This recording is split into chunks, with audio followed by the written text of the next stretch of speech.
words again from Dr. Keisha Holden of the Satcher Health Leadership Institute. Now I want you to welcome,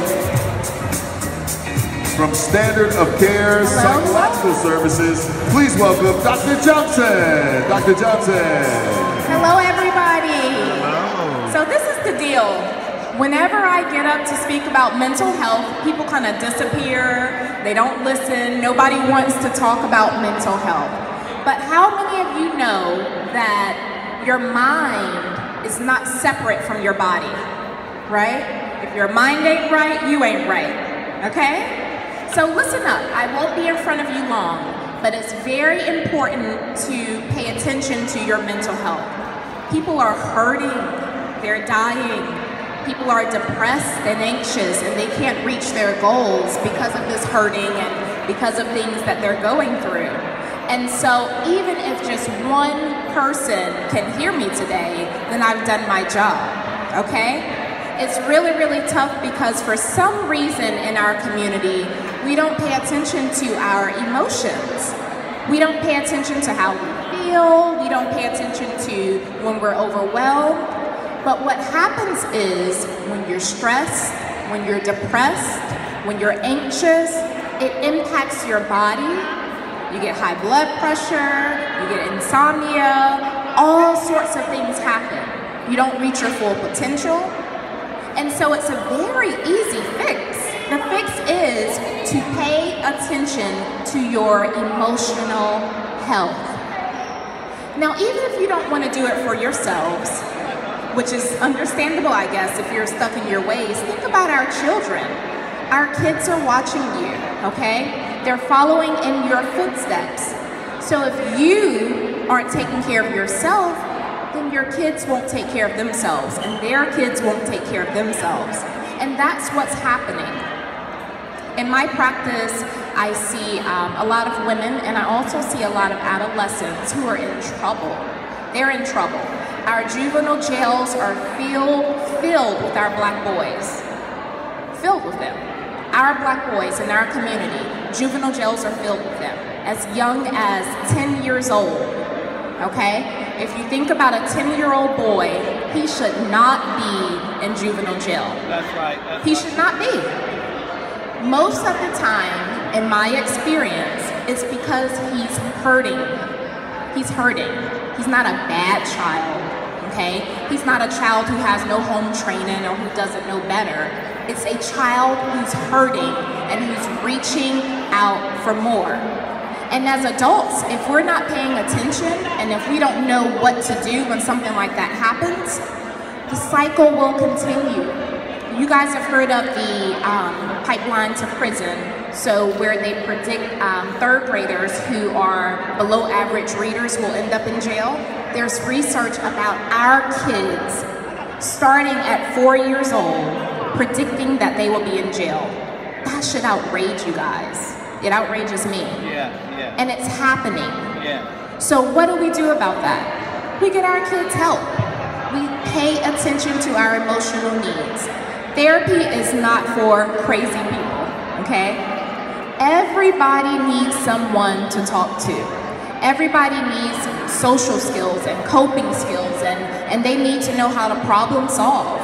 You don't just wake up one day and know these things. So that's why there are professionals in your community, like myself, and tons of other professionals who can help you with that.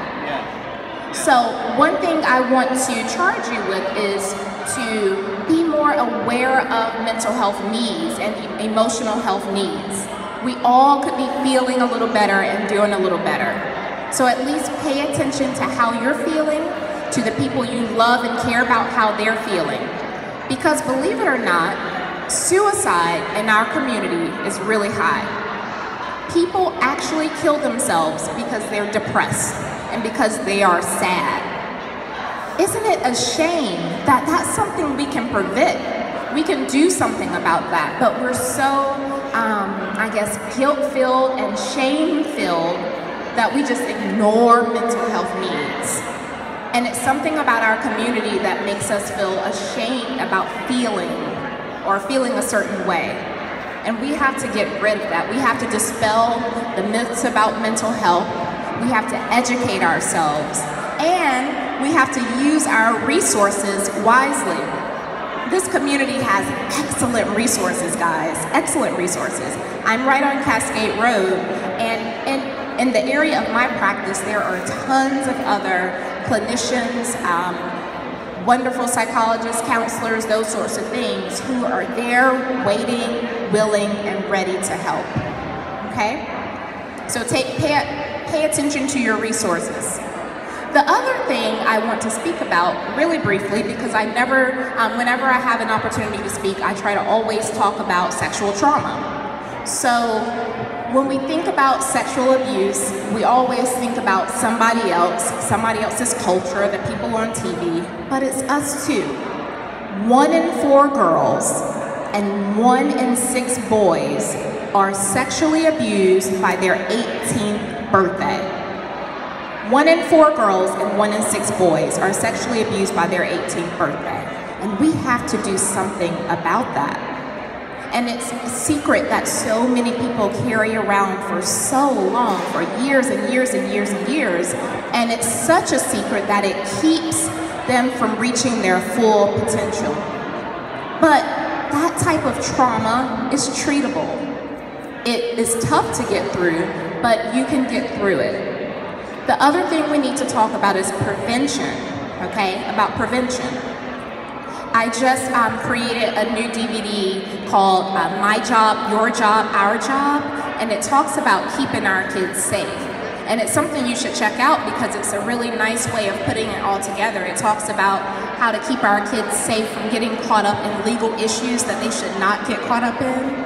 It talks about keeping them safe on the internet. A lot of our kids are chatting with people who can hurt them on the internet. They have all these apps and Snapchat and all of these different things that can be really, really dangerous. And as adults, we need to know how to manage that. And then the other thing, of course, is learning about preventing sexual abuse. Sexual abuse does not just happen between an adult and a child. Children are sexually abusing younger children. We don't talk about that, but it happens, and I know it happens because I see it every single day. And it's preventable. We can prevent that. We can have a healthier community, a whole community. It's right here at our fingertips. Getting back to legal issues, how many of you knew that if you commit a crime as a juvenile, you get 1 charge, but if you commit it on school property, that same charge is then 2 charges. So say for example, a child exchanges marijuana or they have marijuana on their body. That's a charge, that's a misdemeanor. If it's on school grounds, it's then a felony because that's a double charge. Those are things we need to know. We need to know the very basics of the laws so we can teach our children and we can keep our kids safe. That, I mean, it's basic as keeping our kids safe. The only thing you have to do is seek out the information. The information is there and it's waiting for you, okay?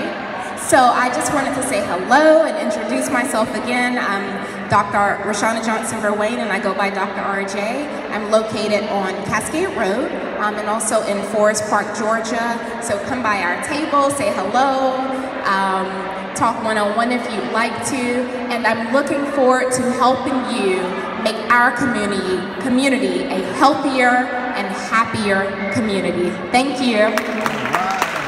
Ladies and gentlemen, give it up again from Standard of Care Psychological Services.